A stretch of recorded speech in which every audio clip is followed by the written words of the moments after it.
Pessoal, hoje é o dia mais feliz da minha vida. Agradeço pelo sol, o sol maravilhoso que seca nossas roupas, que faz a fotossíntese nas plantas, nosso astro rei. Vocês não conseguem ver, mas tá lindo. Então vamos pro capítulo 29, o escriba incrédulo. Então ele começa falando que Jesus estava descansando na casa de Igorim e o Joabe, que é um escriba de Cesareia, estava procurando Jesus, porque ele se sentia doente, tinha uma revolta suprema, sentia na boca o gosto amargo, desejava escutar Jesus, né? Saber como agir diante daquela situação.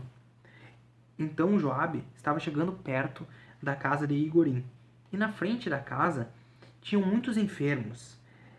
Então ele viu também um homem maduro e esbelto correndo, gritando, considerado louco, era louco. E essa pessoa, né, aqui diz, ó, histriônico, saiu correndo e desapareceu, né? Ele não conseguiu ver para onde foi aquela pessoa. Nisso, Tiago e Pedro apareceram. Falaram que Jesus pretendia se ausentar e ir ao monte rezar. Joabe, ouvindo isso, penetrou sozinho a casa e encontrou em um quarto humilde o Cristo, o qual estava meditando em silêncio. Joabe já chega chorando, falando: Mestre, mestre, eu tenho o peito dolorido e o pensamento é como se fosse fogo a me queimar. Me sinto humilhado pelas injúrias. O que eu vou fazer? O que eu faço quando o mal me ataca? O mestre falou: Meu filho, perdoa. Joabe então insistiu: Mas convém esclarecer que os meus adversários são perigosos, são criminosos. Jesus fala: são criminosos, mas são infelizes. Joabe então não entende, fala: Mas infelizes? Por quê? Como assim? Se eles têm casas luxuosas, têm posses, terras, fazendas? Jesus fala: mas amanhã descerão ao sepulcro, abandonando o furto que tinham em mãos. O escriba, em desespero, fala: Mas eu estou sozinho, eu estou despojado de tudo.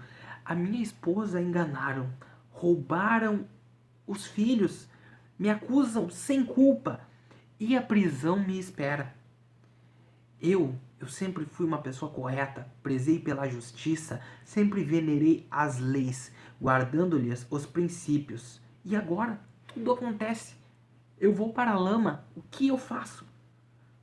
Jesus calmo fala: Meu filho, perdoa, esquece o mal, faz o bem, porque somente o bem é a luz que não se apaga.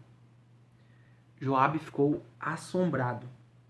Incapaz de conter o espanto, Joabe saiu de soslaio e foi falar com os amigos que estavam lá fora. Ele falou: Me diz onde, por favor, onde eu vou achar Jesus? Eu quero ouvir a palavra dele, eu preciso de um conselho referente à injustiça, tudo que eu passei, preciso. O escriba conservava então a impressão de que lá dentro da casa ele não tinha ouvido Cristo, mas ele tivesse ouvido o louco histriônico. Assim acaba o estudo, e na Igreja Católica ou outras religiões, até quando eu era criança também pensava, né? A gente imagina, não, como é que as pessoas crucificaram Jesus? Como é que não reconheceram? Isso é tão óbvio, é tão claro Jesus. Na verdade, não é tão claro. Jesus não andava na rua brilhando, né, que todo mundo olhava para ele e muitos realmente conseguiam de cara ver que Jesus era Jesus, mas outros, como o exemplo aqui do estudo, não. Porque requer algo a mais, requer um desprendimento daquilo que a gente muitas vezes acredita durante uma vida toda, né? Nós não somos abertos. Muitas vezes a gente é fechado a qualquer tipo de informação que fuja aquilo que a gente... Então ele foi lá que ele queria uma solução para tirar o nome dele da lama. Queria resolver a situação, o que ele podia fazer contra os inimigos. E quando Jesus fala algo que é totalmente fora daquela cultura, algo totalmente utópico para aquela pessoa, ele simplesmente desconsidera, acredita que ele não é Jesus, que é simplesmente um louco, né? A palavra de Jesus requer algo a mais, requer um desprendimento, e que é difícil. Quando a gente é criança, a gente aceita mais fácil as coisas. Mas a gente vai ficando mais velho, a gente vai vendo muita coisa. E aí a gente começa a criar padrões de comportamento e a gente não consegue fugir muito daquilo, né?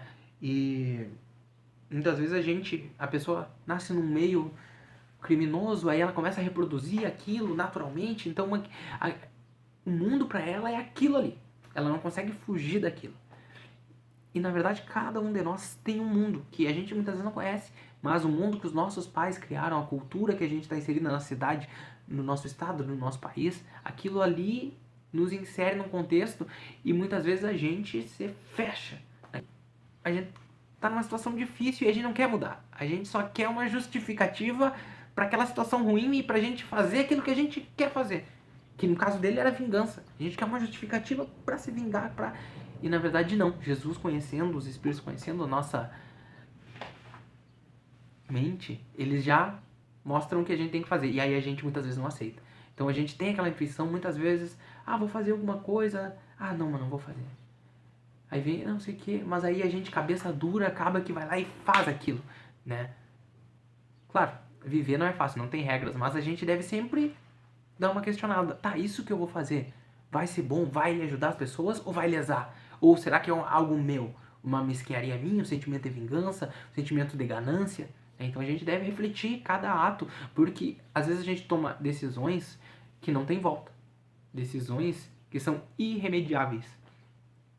E aí a gente muitas vezes depois vai culpar a Deus, a espiritualidade, mas na verdade a gente recebeu o aviso, não faz aquilo, não faz aquilo, vá pelo amor, vá pela caridade, vai pela fé.